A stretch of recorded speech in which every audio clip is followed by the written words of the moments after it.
Hi, it's story time again. Are you ready for another tale? Wonderful. Well, if you settle down, close your eyes and listen. I will read for you an invitation given on impulse. It was a gloomy Saturday morning. The trees in the oak lawn grounds were tossing wildly in the gusts of wind, and sodden brown leaves were blowing up against the windows of the library, where a score of girls were waiting for the principal to bring the mail in. The big room echoed with the pleasant sound of girlish voices and low laughter, for in a fortnight school would close for the holidays, and they were all talking about their plans and anticipations. Only Ruth Mannering was, as usual, sitting by herself near one of the windows, looking out on the misty lawn. She was a pale, slender girl with a sad face and was dressed in rather shabby black. She had no special friend at Oaklawn, and the other girls did not know much about her.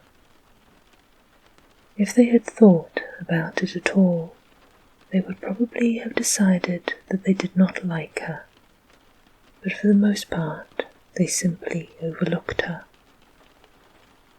This was not altogether their fault. Ruth was poor and apparently friendless, but it was not her poverty they held against her. Lou Scott, who was as poor as a church mouse, to quote her own frank admission, was the most popular girl in the seminary, the boon companion of the rich girls, and in demand with everybody. But Lou was jolly and frank and offhand, while Ruth was painfully shy and reserved, and that was the secret of the whole matter.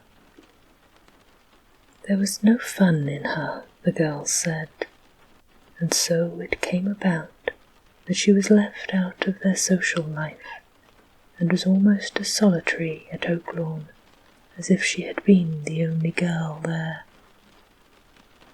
She was there for the special purpose of studying music, and expected to earn her own living by teaching it when she left.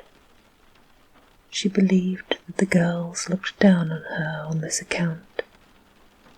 This was unjust, of course, but Ruth had no idea how much of her own coldness and reserve worked against her. Across the room, Carol Golden was, as usual, the centre of an animated group. Golden Carol, as her particular friends sometimes called her, partly because of her beautiful voice, and partly because of her wonderful fleece of golden hair. Carol was one of the seminary pets, and seemed to Ruth Mannering to have everything she did not. Presently the mail was brought in, and there was a rush to the table, followed by exclamations of satisfaction or disappointment. In a few minutes the room was almost deserted. Only two girls remained. Carol Golden, who had dropped into a big chair to read her many letters, and Ruth Mannering, who had not received any and had gone silently back to her part in the window. Presently Carol gave a little cry of delight. Her mother had written that she might invite any friend she wished home with her to spend the holidays. Carol had asked for this permission, and now that it had come, was ready to dance for joy. As to whom she would ask, there could be only one answer to that. Of course, it must be her particular friend, Maud Russell. It was the cleverest and prettiest girl at Oaklawn. At least so her admirers said. She was undoubtedly the richest, and was the acknowledged leader. The girls affectionately called her Princess, and Carol adored her with that romantic affection that is found only among schoolgirls. She knew too that Maud would surely accept her invitation, because she did not intend to go home. Her parents were travelling in Europe, and she expected to spend her holidays with some cousins who were almost strangers to her. Carol was so pleased that she felt as if she must talk to somebody, so she turned to Ruth. "Isn't it delightful to think we'll all be going home in a fortnight?" "Yes, very, for those that have homes to go to," said Ruth drearily. Carol felt a quick pang of pity and self-reproach. "Haven't you?" she asked. Ruth shook her head. In spite of herself, the kindness of Carol's tone brought tears to her eyes. "My mother died a year ago," she said in a trembling voice, "and since then I have no real home. We were quite alone in the world, Mother and I, and now I have nobody." "Oh, I'm so sorry for you," cried Carol impulsively. She leaned forward and took Ruth's hand in a gentle way. "Do you mean to say that you'll have to stay here all through the holidays? Why, it will be horrid." "Oh, I shan't mind it much," said Ruth quickly. "It's study and practice most of the time. Only now, when everyone is talking about it, it makes me wish that I had some place to go." Carol dropped Ruth's hand suddenly in the shock of a sudden idea that darted into her mind. A stray girl passing through the hall called out, "Ruth, Miss Sittiver wishes to see you about something in room C." Ruth got up quickly. She was glad to get away, for it seemed to her that in another minute she would break down altogether. Carol Golden hardly noticed her departure. She gathered up her letters and went abstractedly to her room, unheeding a gay call for Golden Carol from a group of girls in the corridor. Maud Russell was not in, and Carol was glad. She wanted to be alone and fight down the sudden idea. "It is ridiculous to think of it," she cried aloud, with a petulance very unusual in Golden Carol, whose disposition was as sunny as her looks. "Why, I simply cannot. I have always been longing to ask Maud to visit me, and now that the chance has come, I'm not going to throw it away. I'm very sorry for Ruth, of course. It must be dreadful to be alone like that. But it isn't my fault. And she's so fearfully quiet and dowdy. What would they think of her at home? Frank and Jack would make fun of her. I shall ask Maud just as soon as she comes in." Maud did come in presently, but Carol did not give her the invitation. Instead, she was almost snappish to her idol, and the princess soon went out again in something of a huff. "Oh dear," cried Carol, "now I have offended her. What has got into me? What a disagreeable thing conscience is, though I am quite sure I don't know why mine should be prodding me so.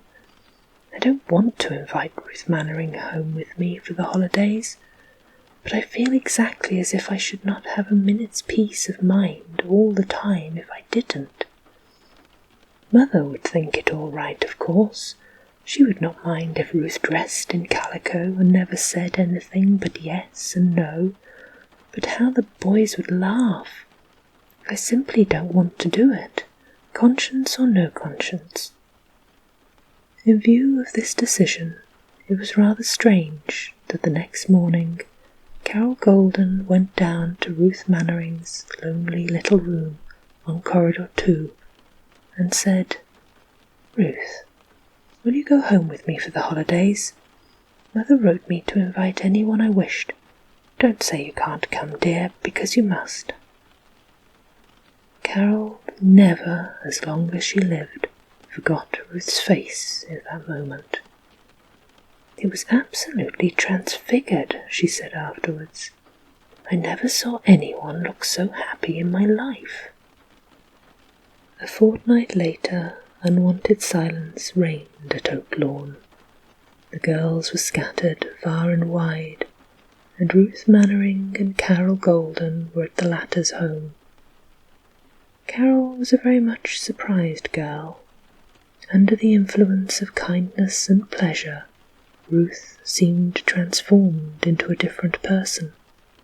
Her shyness and reserve melted away in the sunny atmosphere of the Golden home. Mrs. Golden took her into her motherly heart at once, and as for Frank and Jack, whose verdict Carol so dreaded, they voted Ruth splendid. She certainly got along very well with them, and if she did not make the social sensation that pretty Maud Russell might have made, the Goldens all liked her, and Carol was content. "Just 4 days more," sighed Carol one afternoon, "and then we must go back to Oak Lawn. Can you realize it, Ruth?" Ruth looked up from her book with a smile. Even in appearance she had changed. There was a faint pink in her cheeks and a merry light in her eyes. "I shall not be sorry to go back to work," she said. "I feel just like it because I have had so pleasant a time here that it has heartened me up for next term. I think it will be very different from last. I began to see that I kept to myself too much and brooded over fancied sights." "And then you are to room with me, since Maud is not coming back," said Carol. "What fun we shall have! Did you ever toast marshmallows over the gas? Why, I declare, there is Mr. Swift coming up the walk. Look, Ruth, he's the richest man in Westley." Ruth peeped out of the window over Carol's shoulder. "He reminds me of somebody," she said absently, "but I can't think who it is. Of course, I've never seen him before. What a face he has." "He is as good as he looks," said Carol enthusiastically. "Next to Father, Mr. Swift is quite the nicest man. I've always been quite a pet of his. His wife is dead, and so is his only daughter. She was a lovely girl, and died only 2 years ago. It nearly broke Mr. Swift's heart, and he has lived alone ever since in that great big house at the head of Warner Street, the one you admired so, Ruth, the last time we were uptown. There's the bell for the second time. Mary can't have heard it. I'll go myself." As Carol showed the caller into the room, Ruth rose to leave, and thus came face to face with him. Mr. Swift stared perceptively. "Mr. Swift, this is my school friend, Miss Mannering," said Carol. Mr. Swift looked strangely agitated as he took Ruth's timidly offered hand. "My dear young lady," he said hurriedly, "I am going to ask you what may seem a very strange question. What was your mother's name?" "Agnes Hastings," replied Ruth in surprise. And when Carol really thought that Mr. Swift had gone crazy, he drew Ruth into his arms and kissed her. "I knew it," he said. "I was sure you were Agnes's daughter, for you are the living image of what she was when I last saw her. Child, you don't know me, but I am your Uncle Robert. Your mother was my half-sister." "Oh, Mr. Swift!" cried Carol, and then she ran for her mother. Ruth turned pale and dropped into a chair, and Mr. Swift sat down beside her. "To think I have found you at last, child. How puzzled you look. Did your mother never speak of me?" How is she? Where is she?" "Mother died last year," said Ruth. "Poor Agnes, I never knew. Don't cry, little girl. I want you to tell me all about it.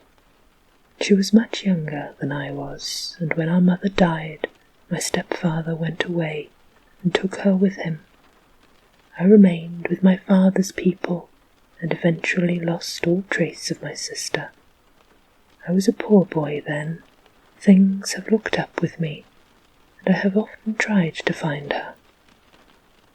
By this time Carol had returned with her father and mother, and there was a scene, laughing, crying, explaining, and I don't really know which of the two girls was the more excited, Carol or Ruth.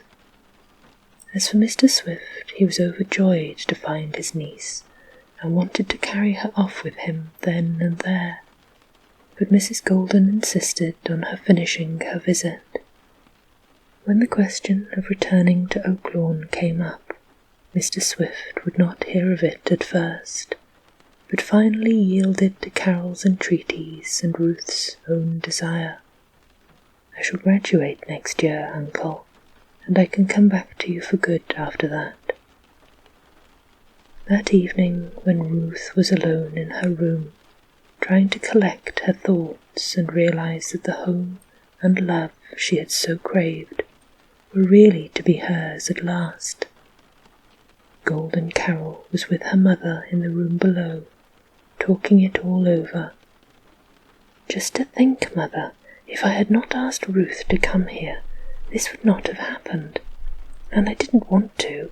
I wanted to ask Maud so much, and I was dreadfully disappointed when I couldn't, for I really couldn't. I could not help remembering the look in Ruth's eyes when she said she had no home to go to, and so I asked her instead of Maud. How dreadful it would have been if I hadn't." Peaceful slumbers. Sleep sweet.